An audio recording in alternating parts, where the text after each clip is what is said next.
Thierry Blandinière, bonjour. Vous êtes PDG de groupe InVivo. Alors, InVivo, c'est une belle histoire, c'est issu d'une union de coopératives agricoles. Aujourd'hui, c'est un très grand groupe présent dans l'agriculture, le négoce en particulier de grains, la malterie, l'agroalimentaire, le vin et la distribution, à travers notamment des enseignes comme Jardiland, Gamme Vert. Et vous réalisez près de 11 milliards d'euros de chiffre d'affaires, 15 000 collaborateurs.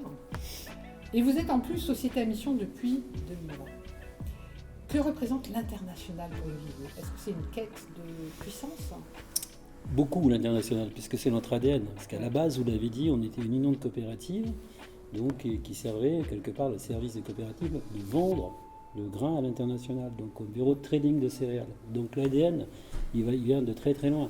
Exporter le blé français dans le monde entier, c'était la mission d'InVivo à son début. C'est toujours sa mission aujourd'hui, mais depuis on s'est diversifié et on a investi dans les pays d'un point de vue industriel, c'est-à-dire qu'on transforme le grain, soit avec des moulins pour aller vers la boulangerie, soit c'est de l'orge par exemple, de l'orge brassicole pour aller dans des malteries et aller voir nos clients brasseurs. Vous voyez, et on est présent dans le monde entier, dans tous les grands pays matures et émergents.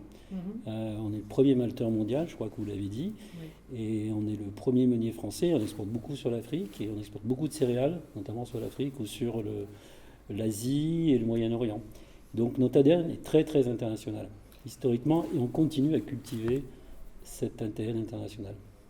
Et vous avez un deuxième axe, c'est intégrer le plus possible les filières. C'est-à-dire, vous avez eu un mot tout à l'heure qui était, c'est du champ à la baguette. Du champ à la baguette, oui. Pourquoi ? Du champ à l'assiette. Parce qu'en fait, nous, notre vision du groupe, notre vision, c'est de créer un grand groupe international, qui fait partie des top 5 mondiaux, parce qu'en Europe et en France, on n'a pas de grand groupe international sur la filière céréales. Donc, notre idée, c'est de dire, on est des traders de céréales, mais aussi des transformateurs, et donc on va aller du champ à l'assiette, ou de la graine de blé à la baguette de pain, parce que c'est vraiment le savoir-faire français aussi. Ouais. Vous exportez le savoir-faire agricole, vous exportez aussi le savoir-faire de transformation. Pour faire de la farine, c'est pas si facile que ça, c'est un métier. Et ensuite de transformer en boulangerie, pâtisserie. Voilà, la baguette, c'est symbole de la France à l'international. C'est Tout à fait. Mais c'était aussi presque une question de survie à long terme face aux géants céréaliers, notamment anglo-saxons. Exactement. C'était une manière de défendre une... C'est vraiment une mission, parce qu'en fait, en Europe, vous n'avez pas de grands groupes à l'échelle comme les grands groupes américains, que vous connaissez, ou chinois, qui font plus de 100 milliards de dollars de chiffre d'affaires. Donc nous, on fait 12 milliards, donc on est petit dans un premier temps, mais pas si petit que ça quand vous ramenez à la filière blé. Bien sûr. Parce qu'on n'est pas vraiment présent dans le soja, on n'est pas présent dans le maïs à l'échelle internationale. Mais quand vous ramenez à la part de marché européenne et à la filière blé, on est numéro 1 chez nous. Donc, quand on est numéro 1 chez nous, on a envie d'être numéro 1 aussi à l'extérieur. C'est pour ça qu'on investit beaucoup dans ces pays où on a l'opportunité de pouvoir capter de la valeur ajoutée, même dans les pays matures aujourd'hui, face à ces géants de l'agri-négoce. Alors, je ne peux pas m'empêcher de vous poser la question, mais l'agriculture, l'agroalimentaire français perd du terrain à l'export. Est-ce le cas de votre groupe ?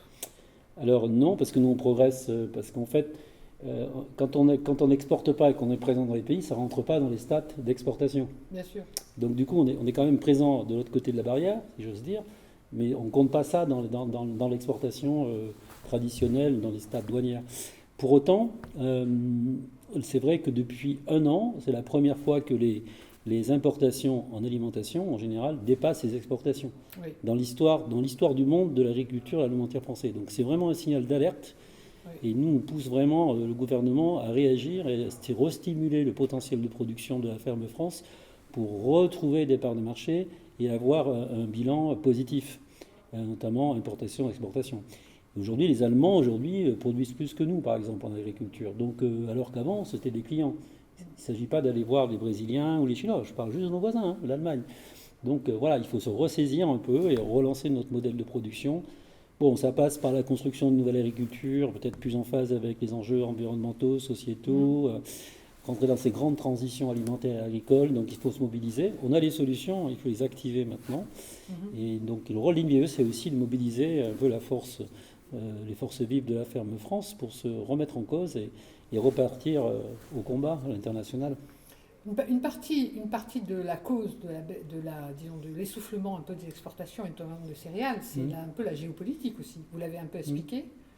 Qu'est-ce qui se passe? Plus qu'un peu, hein. Je crois que depuis 4 ans, vous avez raison de le mentionner, depuis même plus que 4 ans, parce qu'il y a eu, je remontais à 2014 avec l'invasion de la Crimée par la Russie, où il y a eu des sanctions d'exportation de céréales. Donc quelque part, nous, on a arrêté de vendre des céréales aux Russes. Les Russes avaient désarmé en termes d'agriculture, hein, post-URSS, alors qu'ils avaient une grande agriculture.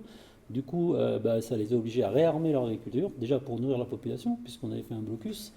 Ils l'ont si bien réarmé que maintenant, c'est les premiers producteurs mondiaux au niveau céréales. Et donc, du coup, maintenant, ils exportent dans le monde entier, ce sont nos premiers concurrents.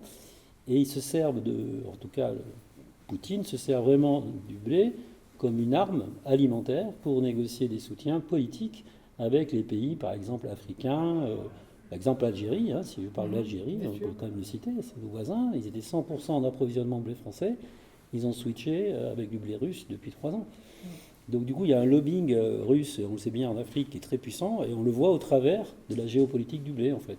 Ouais. Et donc nous, on voit ça de très près, parce que ça impacte directement nos affaires, et nous, on essaye toujours, bien sûr, de trouver des compensations. Donc on n'est plus en Algérie, maintenant on est en Arabie Saoudite, donc on a cette agilité, parce que tout ça, c'est un jeu à somme nulle, vous voyez ce que je veux dire, dans la consommation mondiale. Par contre, il faut avoir suffisamment de capteurs pour pouvoir pivoter très vite, et si effectivement il y a des blocus comme ça, de pouvoir commercialiser ou développer nos affaires dans d'autres pays du monde.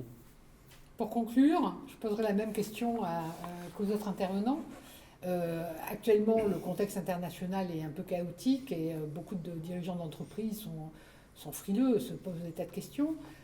Qu'est-ce que vous leur diriez?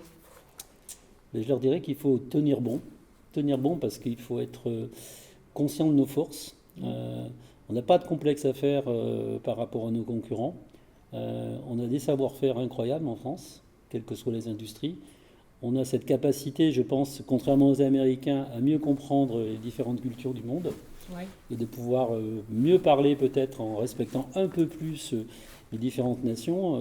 J'aime bien dire que je suis argentin en Argentine et mexicain au Mexique, et ce n'est pas les cultures françaises que je vais imposer. Donc c'est ce métissage de cultures qui fait notre ADN et qui nous permet de tisser des liens et des partenariats puissants. Et donc, je pense que si on capitalise sur ces valeurs, on peut vraiment surfer un peu sur la crise, saisir de nouvelles opportunités et développer nos affaires. Je vous remercie. Merci.